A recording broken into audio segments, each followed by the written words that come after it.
Hello friends, welcome to Zubair mobile YouTube channel. तो guys, अगर आपने अपना सॉफ्टवेयर का वर्क अभी नया स्टार्ट करा है या फिर आपको करते करते काफ़ी टाइम भी हो गया, तब भी आप ये गलती ज़रूर करते होंगे और इन्हीं गलतियों की वजह से आपका बहुत ही ज़्यादा टाइम वेस्ट होता होगा। तो आज की इस वीडियो में मैं ज़्यादा एडिटिंग वगैरह नहीं करूँगा, लेकिन ये वीडियो कंप्लीट देखना आपके बहुत ही ज़्यादा हेल्पफुल होने वाली है। इस वीडियो में मैं आपको कंप्लीट बताऊंगा कि कौन कौन सी मिस्टेक आप करते हैं और जो मिस्टेक को आप सोल्व करके आप अपनी बहुत हद तक प्रॉब्लम सोल्व कर सकते हैं। तो गाइस, सबसे पहली मिस्टेक कि बहुत से लोग ऐसे हैं जो विंडो 7 का यूज़ करते हैं और विंडो 7 ही यूज़ करने की कोशिश करते हैं। तो बहुत से लोग सोचते हैं कि हमारा पीसी जो है वो कम रैम का है और कम प्रोसेसर का है, तो इसमें हमारी विंडो 10 ज़्यादा परफॉर्मेंस में नहीं चल पाएगी, और इसी वजह से वो सोचते हैं कि उनको विंडो 7 ही यूज़ करनी चाहिए, 10 में उनका पीसी हैंग होता है। इस तरह की गलतफहमी होती है। गाइज, अगर आपको विंडो 7 यूज़ करने की आदत भी है तो विंडो 7 अल्टीमेट 64 बिट ही यूज़ करा करें। Window 7 ultimate 64 bit. अगर आप विंडो 10 पे मूव हो जाते हैं तो बहुत ही ज़्यादा बेटर रहेगा। तो यहाँ पे देखिए, जो लोगों के मन में गलत फहमी है कि विंडो 7 में कम यूजेज लेता है हार्डवेयर और विंडो 10 में हार्डवेयर जो यूजेज है वो थोड़ा ज़्यादा चाहिए होता है, तो ऐसा बिल्कुल भी नहीं है, ये सिर्फ आपकी गलत फहमी है। तो ये जो अभी मैं आपको ये जो डिटेल देने वाला हूँ, ये मैं दूसरी किसी वेबसाइट से नहीं या फिर मैं अपनी तरफ से नहीं कह रहा, ये कहना है सीधा खुद माइक्रोसॉफ्ट विंडोज़ का। तो यहाँ पे देखिए, विंडो 7 में कम से कम कितनी रिक्वायरमेंट होनी चाहिए हार्डवेयर की। तो यहाँ पे देखिए, विंडो 7 के अंदर 1 गीगाबाइट्स का, मतलब कि 1 GHz का आपका प्रोसेसर होना चाहिए, ओनली 1 GHz। और जैसे कि हम सभी को पता है, मुझे नहीं लगता कि आज के टाइम में किसी पे भी 1 गीगा हर्ट्ज से नीचे का CPU होगा। तो अभी ये देखिए, मेरा कोर i5 भी 260 GHz का है और मेरा i3 है वो है 320 GHz का। तो यहाँ पे देखिए, सिर्फ 1 GHz की चाहिए आपको 32 और 64 बिट विंडो 7 के लिए। रैम चाहिए आपको सिर्फ 1 GB रैम होनी चाहिए 32 बिट के लिए, और 2 GB रैम होनी चाहिए 64 बिट के लिए। ठीक है, 16 GB कम एटलीस्ट होनी चाहिए। ये मिनिमम है, मिनिमम आपका इतना होना चाहिए, और ज़्यादा में तो आप कितना भी कर सकते हैं। और यहाँ पे देखिए, विंडो 10 में भी सेम है, कुछ भी ज़्यादा नहीं है। जैसे कि अभी हमने विंडो 7 में देखा था, 1 GHz, विंडो 10 में भी 1 GHz प्रोसेसर होना चाहिए ओनली। रैम होनी चाहिए 1 GB for 32 bit, 2 GB for 64 bit. Hardware at least 16 GB होनी चाहिए, दोनों में 64 में बिट के लिए और 32 बिट के लिए। तो यहाँ पे देखिए, रिक्वायरमेंट जो है दोनों में सेम है। किसी में भी माइक्रोसॉफ्ट का ये दावा नहीं है कि अगर आप विंडो 10 यूज़ करते हो तो आपको हैवी सिस्टम चाहिए, ऐसा कुछ भी नहीं है जो आप सोचते हो।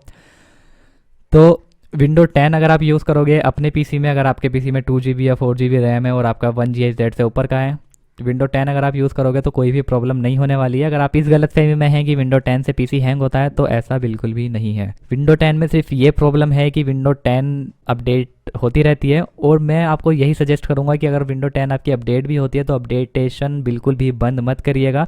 अपडेटिंग बंद नहीं करनी चाहिए, क्योंकि बहुत से जो सॉफ्टवेयर होते हैं वो हमारे नहीं चल पाते सिर्फ इसी वजह से, क्योंकि उन सॉफ्टवेयर को ज़रूरत होती है न्यू DLL फाइल्स की और न्यू सॉफ्टवेयर की, जो कि अपडेट के बाद आपके पीसी में ऑलरेडी इंस्टॉल हो जाते हैं। तो यहाँ पे बात करते हैं टिप नंबर 2 की। तो टिप नंबर 2 में मैं आपको बताना चाहूँगा कि बहुत से लोग हैं जो IDM का इस्तेमाल नहीं करते, इंटरनेट डाउनलोड मैनेजर का इस्तेमाल नहीं करते और डायरेक्टली डाउनलोड करते हैं क्रोम ब्राउज़र से या मोजिला फायरफॉक्स से। अगर आप डायरेक्टली डाउनलोड करते हो तो मान लो अगर आपका 50% पे स्टक हो जाए कोई भी डाउनलोडिंग, तो आप उसे रिज्यूम नहीं कर सकते। रिज्यूम करते हो तो वो दोबारा से डाउनलोडिंग रीडाउनलोडिंग स्टार्ट हो जाती है। मान लो अगर आप कुछ डाउनलोड कर रहे हो और आपका किसी वजह से वाईफाई कनेक्शन हट जाता है, तो आप उसको रिज्यूम करते हो तो बहुत ज़्यादा प्रॉब्लम होती है। दूसरी, आपकी स्पीड भी नहीं आती। ये मेरा एक्सपीरियंस रहा है कि अगर मैं मीडिया फायर से मैंने कितनी बार ट्राई करा, अगर मैं डायरेक्टली गूगल क्रोम से डाउनलोड करता हूँ तो मुश्किल से 100 KB क्रॉस हो पाती है, लेकिन अगर मैं IDM से करता हूँ तो ऑलमोस्ट 1-2 MB पर सेकेंड आती है। ये मेरा एक्सपीरियंस रहा है। और ये IDM आप कहाँ से डाउनलोड कर सकते हैं, तो उसके लिए है एक वेबसाइट crackingpatching.com। ये एक पायरेट सॉफ्टवेयर है IDM। तो इसका लिंक मैं आपको नीचे डिस्क्रिप्शन में नहीं दूंगा, और ये अपडेट भी होता रहता है, तो आप हमेशा अपडेट वाला ही डाउनलोड करना। तो ये crackingpatching.com आपको लिख लेनी है या फिर डायरेक्टली गूगल पे सर्च कर देना है crackingpatching.com। इसके ऊपर जो आपको सबसे ऊपर मिलेगा वो IDM का ही मिलेगा, ये रहा IDM क्रैक। सिंपली इस पर क्लिक कर देना है, उसके बाद आपको यहाँ पे ये डाउनलोड का लिंक मिल जाएगा। इस डाउनलोड लिंक पे क्लिक करने के बाद आप रीडायरेक्ट हो जाएंगे इस वाली वेबसाइट पे, जो कि है फाइल होस्टिंग का सर्वर। सिंपली 1 क्लिक में आप डाउनलोड कर पाएंगे, 1 क्लिक के अंदर ही आपका ये डाउनलोड स्टार्ट हो जाएगा। इसको इंस्टॉल कैसे करना है, तो सिंपली इंस्टॉल करने में कुछ भी नहीं है, सिंपली आपको इंस्टॉल कर देना है सबसे पहले IDM। उसके बाद आपका ये जो है पैच, अगर आपकी विंडो 64 बिट हो तो 64 बिट का पैच, 32 हो तो 32 बिट का पैच। पासवर्ड इसको 123 मिलेगा। IDM इंस्टॉल करने के बाद आपको ये इंस्टॉल कर देना है, that's all you have to do. उसके बाद जो आपकी इंटरनेट की स्पीड होगी वो भी अच्छी आएगी, और दोबारा से आप रिज्यूम भी कर सकते हैं अपनी फाइल को। IDM के अंदर आपको 2 फीचर मिल जाते हैं। सबसे पहला फीचर है कि आप इसके अंदर अपनी जो भी डाउनलोडिंग है उसका जो एड्रेस है वो दोबारा से रिफ़्रेश कर सकते हैं। कई बार ऐसा होता है कि गूगल ड्राइव या किसी भी ड्राइव का बहुत से जो सर्वर होते हैं ऑनलाइन सर्वर, उनकी जो एड्रेस होता है वेब एड्रेस वो चेंज हो जाता है 24 आवर में। अगर मान लो आपने अपनी डाउनलोडिंग पॉज कर दी 24 आवर के लिए और दोबारा रिज्यूम करोगे तो रिज्यूम नहीं होगी। उसके लिए आपको यहाँ पर ऑप्शन मिल जाता है रिफ्रेश डाउनलोड एड्रेस। तो आपको सिंपली उसी वेबसाइट पे जाके रिफ्रेश डाउनलोड एड्रेस पे क्लिक कर देना है और सेम वेबसाइट पे जाके आपको डाउनलोडिंग पे लगा देना है। फिर जब आप रिज्यूम करोगे तो आपकी वही सेम डाउनलोडिंग वहीं से स्टार्ट होगी। तो अभी मैं आपको दिखा देता हूँ, जैसे कि मेरा ये 3U टूल है। अगर मैं इस 3U टूल को दोबारा से रीडाउनलोड करके दिखा देता हूँ, ये मैंने इसको डाउनलोड करा रीडाउनलोड और मैंने इसको कर दिया अभी पाउज करने के बाद अगर मैं इसको यहाँ से रिज्यूम करूँगा तो ये वहीं से ही रिज्यूम हो जाएगा। किसी वजह से अगर ये 24 आवर के बाद अगर ये वेब एड्रेस चेंज हो जाता है तो सिंपली आप इसको यहाँ से रिफ्रेश डाउनलोड एड्रेस पे भी क्लिक करके सेम वेबसाइट से इसका एड्रेस जो है वो यहाँ पे कर सकते हो अपडेट। तो IDM अपने पीसी में हमेशा रखा करिए। तो गाइस नेक्स्ट टिप है वो है नेट स्पीड मॉनिटर। अगर आप अपने पीसी में नेट स्पीड मॉनिटर नहीं लगा के रखते तो नेट स्पीड मॉनिटर आज से ही लगाना स्टार्ट कर दीजिए, क्योंकि नेट स्पीड मॉनिटर से आपको बहुत ही ज़्यादा हेल्प होगी। नेट स्पीड मॉनिटर आपके यहाँ पे स्पीड को मॉनिटर करता रहेगा। अगर आपकी विंडोज़ कभी अपडेट होगी तो आपको यहाँ पे पता चल जाएगा। अगर आपके यहाँ पे स्पीड आ रही है बिना कुछ डाउनलोड करे, विच मीन्स कि आपकी विंडो अपडेट हो रही है या कोई ना कोई आपका ऐसा सॉफ्टवेयर है जो कि आपके डाटा को यूज़ कर रहा है। इससे आपका पता चल पाएगा। अगर आपका पीसी भी हैंग होता है तो ये चेक करके आप देख सकते हैं कि अंदर ही अंदर कुछ ना कुछ है जो कि डाउनलोड हो रहा है, जिसकी वजह से आपका जो पीसी है उसकी परफॉर्मेंस अच्छी नहीं आ रही। इसको क्या करना है, इसका लिंक आपको नीचे डिस्क्रिप्शन में मिल जाएगा। अगर पासवर्ड मिला है आपको तो पासवर्ड 123 होगा। सिंपली आपको इस पर क्लिक कर देना है। इस पर क्लिक करने के बाद इसको इंस्टॉल कर लेना है यहाँ से। अगर आप विंडो 10 यूज़ कर रहे हो, विंडो 7 यूज़ कर रहे हो तो आप इसको डायरेक्टली 1 क्लिक में इंस्टॉल कर सकते हो। अगर विंडो 10 यूज़ कर रहे हो तो आपको इसको इंस्टॉल करने के लिए प्रॉपर्टी में जाना होगा। प्रॉपर्टी में जाने के बाद कैपेबिलिटी में जाना होगा। कैपेबिलिटी में जाने के बाद आपको run this program in capability mode, इस पर क्लिक करके आपको अप्लाई कर देना है और ओके कर देना है। उसके बाद इंस्टॉल करोगे विंडो 10 में तो इंस्टॉल हो जाएगा। इंस्टॉल होने के बाद हो सकता है कि डायरेक्टली आपके में ये इस तरह का विजेट ना आए। उसके लिए आपको जाना होगा दिस पीसी के अंदर जाना होगा आपको सी ड्राइव में जाने के बाद आपको प्रोग्राम फाइल्स में जाना होगा। यहाँ पे आपको एक फोल्डर मिलेगा जिसका नाम है नेट स्पीड मॉनिटर। इंस्टॉल करने के बाद आपको सिंपली इसको डबल क्लिक करके ओपन कर देना है and that's all you have to do. एक बार ओपन करने के बाद ये आपका यहाँ पे सेट हो जाएगा।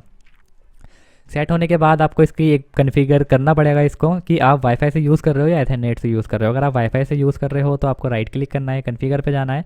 तो यहाँ पे आपका जितना भी इंटरफेयर होगा नेटवर्क इंटरफेस वो आपको मिल जाएगा। अगर आप एथरनेट का यूज़ कर रहे हो तो आप ये Realtek PCB family controller use कर सकते हो। अभी मैं वाईफाई यूज़ कर रहा हूँ तो ये मेरा वाईफाई का जो है वो यही है इंटरफेस ये डेल वायरलेस। सिंपली इसको सेलेक्ट करके अप्लाई कर देना है। अब उसके बाद मैं वाईफाई से जितने भी एक्सेस लूँगा इंटरनेट के थ्रू वो सारी उसकी इन्फॉर्मेशन आपको यहाँ पे मिलती रहेगी। उसके बाद जो नेक्स्ट टिप है, तो गाइस नेक्स्ट टिप ये है कि बहुत से लोग बोलते हैं कि एंटीवायरस हमको इंस्टॉल नहीं करना है क्योंकि एंटीवायरस बहुत सी फाइल्स खा जाता है। तो सभी को पता है कि जो क्रैक सॉफ्टवेयर का यूज़ करते हैं वो एंटीवायरस, और बहुत से लोगों का तो ये कहना है कि एंटीवायरस से हमें सख्त नफरत है। भाई सख्त नफरत क्यों है? एंटीवायरस वर्क तो मैं भी करता हूँ सॉफ्टवेयर का, मेरे को तो नहीं है। तो कहने का मतलब सिर्फ ये है कि अगर ये यहाँ पे देखिए मेरा क्यूकिल एंटीवायरस ऑन है, कुछ भी प्रॉब्लम नहीं कर रहा। लोगों का ये कहना होता है कि सिर्फ एंटीवायरस सिर्फ वायरस को डिलीट नहीं करता, जो करेक्ट फाइल होती है उनको भी डिलीट कर देता है। मान लो ये IDM है, ये एकदम करेक्ट फाइल है, इसको भी डिलीट कर देगा। VLC प्लेयर है, इसको भी डिलीट कर देगा। और जो वायरस वाली फाइल्स भी नहीं होंगी उनको भी डिलीट करने लग जाता है एंटीवायरस। तो ऐसा क्यों होता है? इसकी वजह है कि जब आपके पीसी में कोई एक इस तरह का वायरस आ जाता है जो आपकी .exe वाली फाइल को मॉडिफाई करने लगता है, मतलब कि री एडिट करने लगता है, उसके अंदर अपने आप ही वायरस डालने लगता है। तो यहाँ पे अभी मैं आपको ये जो .exe दिख रहा है इसके लिए आपको यहाँ पे व्यू पे जाना है। उसके बाद इसको फाइल एक्सटेंशन पर मार्क कर देना है। तो यहाँ पे देखिए ये जो मेरी फाइल है ये .exe की है, मतलब कि सेटअप वाली फाइल ऑलमोस्ट .exe वाली फाइल होती है। तो यहाँ पे आपको करना क्या है, यहाँ पे देखिए .exe वाली फाइल मेरी ये रही। अब बहुत सारे बार ऐसा वायरस आ जाता है जो हमारी exe वाली फाइल, जितनी भी पीसी में exe वाली फाइल होती है, चाहे वो आपका VLC प्लेयर हो, क्रोम ब्राउज़र हो, उसको मॉडिफाई कर देता है, री एडिट कर देता है। उससे प्रॉब्लम क्या होती है कि आपके पीसी में जब आप अपना एंटीवायरस इंस्टॉल करते हो तो जाहिर सी बात है कि ये पहले आपका फ्रेश था, उसके बाद जो आपका वायरस है उसने आप में इसके अंदर छेड़खानी कर दी, जिसकी वजह से जो आपका एंटीवायरस होगा वो सारी exe फाइल को या तो रिपेयर करेगा या डिलीट करेगा। तो इसमें गलती आपकी एंटीवायरस की नहीं है, गलती आपकी है कि आपने अपने पीसी को एंटीवायरस डाल के नहीं रखा पीसी में, और जिसकी वजह से आपका जो वायरस है वो कुछ इस तरह की हरकत कर रहा है। और जाहिर सी बात है जब ये सारी की सारी exe फाइल एक ही साथ मॉडिफाई होने लगेंगी 1 by 1, तो आपका जो सिस्टम इंजन है वो यूज़ कर रहा होगा आपकी रैम को और प्रोसेसर को, जिसकी वजह से आपका पीसी बहुत ही ज़्यादा हैंग चलता है। उसके बाद जब आप एंटीवायरस इंस्टॉल कर देते हो तब तो पूछो ही मत, फिर तो उसके बाद तो आपका पीसी बहुत ही ज़्यादा स्लो हो जाता है। तो आपको ऐसा लगता है कि जो हमारा पीसी की परफॉर्मेंस है वो एंटीवायरस से स्लो हुई है, और जो जितनी भी EXE वाली फाइल है वो उनको भी डिलीट कर रहा है। तो ऐसा नहीं है, वो EXE वाली फाइल को इसीलिए डिलीट कर रहा है क्योंकि वो आपके वायरस ने मॉडिफाई कर दी है। तो अगर आप एंटीवायरस इंस्टॉल करके नहीं रखते तो एंटीवायरस इंस्टॉल करिए अपने पीसी में, इससे आपका पीसी भी सेफ रहेगा और बहुत हद तक आपका जो वर्क है वो हो पाएगा। क्योंकि जो आपकी DLL की फ़ाइल होती हैं या फिर जो आपकी रजिस्ट्री फाइल्स होती हैं वो आपका वायरस एडिट कर देता है, जिसकी वजह से बहुत से सॉफ्टवेयर आपके में नहीं चलते। तो यहाँ पे लोगों का मानना है कि हम एंटीवायरस डाल के क्रैक नहीं चला सकते, तो ऐसा बिल्कुल भी नहीं है। कोई भी एंटीवायरस, यहाँ पे मैं आपको एंटीवायरस सजेस्ट करूँगा, क्विकहील, अवस्ट और कैस्पर इसका एंटीवायरस। बाकी बहुत से एंटीवायरस हैं वो भी आप यूज़ कर सकते हैं, कोई प्रॉब्लम नहीं है। तो ऐसा नहीं है कि आप एंटीवायरस डालने के बाद क्रैक यूज़ नहीं कर सकते। अभी यहाँ पे देखिए मेरा जो एंटीवायरस है वो ऑन है, और ये रहा मेरा मिरेकल, और ये रहा मेरा मिरेकल का लोडर। सबको पता है कि ये मिरेकल का लोडर एंटीवायरस डिलीट कर देता है, और यहाँ पे मेरा एंटीवायरस ऑन है और इसने डिलीट नहीं करा। तो आखिर ये कैसे है ये मैं आपको बता देता हूँ। सबसे पहले आपको क्या करना होता है, सबसे पहले आपको करना होता है एंटीवायरस अपना डिसेबल 15 मिनट के लिए या फिर नेक्स्ट रिबूट के लिए। अगर आप अवस्थ एंटीवायरस रखते हैं या क्विकहील एंटीवायरस रखते हैं तो सब एंटीवायरस में एक फ़ीचर होता है जिसको बोलते हैं एक्सक्लूड फाइल। सिंपली अगर आपके में अवस्थ है तो आपको डालना है how to exclude file in Avast, अगर आपके में क्विकहील है तो आपको डालना है how to exclude file in Quick Heal. आपको यूट्यूब की कुछ वीडियोस भी मिल जाएंगी कि आपको अवस्थ के अंदर किस तरह से फाइल को एक्सक्लूड करना है। क्विकहील डालोगे तो आपको क्विकहील की भी मिल जाएगी किस तरह से एक्सक्लूड करना है। तो एक्सक्लूड का मतलब होता है कि एंटीवायरस आपका उस फोल्डर पे नज़र नहीं रखेगा या उस लोडर पे नज़र नहीं रखेगा जिसको आपने एक्सक्लूड कर दिया हो। तो अब आप पूरा पार्टीशन एक्सक्लूड मत कर देना, क्योंकि एंटीवायरस उसको भी, ऐसा भी नहीं है कि आपका पूरा पार्टीशन एक्सक्लूड हो पाएगा। तो अब मान लो ये है मेरा मिरेकल, अब ये रहा मिरेकल, इसको मैंने इंस्टॉल करा और ये बार बार मेरी एंटीवायरस इस वाली फाइल को डिलीट कर रहा था। तो अब मेरे को क्या, ये लोडर डिलीट कर दे रहा था, तो आपको क्या करना है, पहले उसको डिसेबल कर देना है। ठीक है, डिसेबल करना है, डिसेबल इसलिए करना है कि वो डिलीट ना करें। फिर उसके बाद आपको दोबारा से इंस्टॉल कर लेना है, अपना जो भी सेटअप हो इंस्टॉल करना है। अगर एक्सट्रैक्ट वाला हो तो एक्सट्रैक्ट करना है। सिंपली आपको क्विकहील में चले जाना है, अगर आपका अवस्थ हो तो आपको उसी की तरह से करना होगा। प्रोटेक्शन में चले जाना है, मेरा इसका जो एक्सक्लूड फाइल का ऑप्शन है वो है स्कैन सेटिंग पे। उसके बाद यहाँ पे दिख जाएगा आपको exclude files and folder, simply इस पर क्लिक कर देना है। यहाँ पे ये देखिए मैंने 2 फाइल्स यहाँ पे एक्सक्लूड कर रखी हैं, तो आपको ये एक्सक्लूड कैसे करनी है मैं आपको दिखा देता हूँ। तो यहाँ पे अभी मैं दोनों को रिमूव कर दूँगा। सबसे पहले आपको जिस भी फोल्डर में आपका ये सॉफ्टवेयर हो, जो फोल्डर आपका, जो भी फोल्डर में आपका जो फाइल्स है वो डिलीट हो रही हो, सिंपली आपको ऊपर इसकी जो डायरेक्टरी है इसको कॉपी कर लेना है। उसके बाद अपना किसी भी एंटीवायरस में आपको एक्सक्लूड पे ऐड पे क्लिक करना है। उसके बाद आपको यहाँ पे फोल्डर पेस्ट कर देना है। तो यहाँ पे ये कह रहा है कि क्या डिटेक्ट करूँ, कि मतलब या तो आप इसको कर दो कि नाउनेस वायरस, कि मेरे को पता है कि इसमें वायरस है, स्कैन इसको ना करें, या फिर आप कर दो रैंसम स्कैन, क्योंकि रैंसम एक बहुत खतरनाक वायरस होता है, इसको कि भाई रैंसम वायरस को डिटेक्ट करो, बाकी कुछ भी डिटेक्ट मत करना। ओके पे क्लिक कर दो। यहाँ पे हो गया हमारा फोल्डर एक्सक्लूड। लेकिन कई बार ऐसा होता है जो क्रिटिकल फाइल होती है उसको भी एक्सक्लूड करना पड़ता है। तो ये रही अभी हमारा मिरेकल लोडर, अभी मैं इसको भी एक्सक्लूड करूँगा। सिंपली आपने ये डायरेक्टरी कॉपी कर रखी है, इस पे जाएंगे और अगेन ऐड पे क्लिक करेंगे। यहाँ पे आपको सिंपली इस फाइल पे क्लिक कर देना है।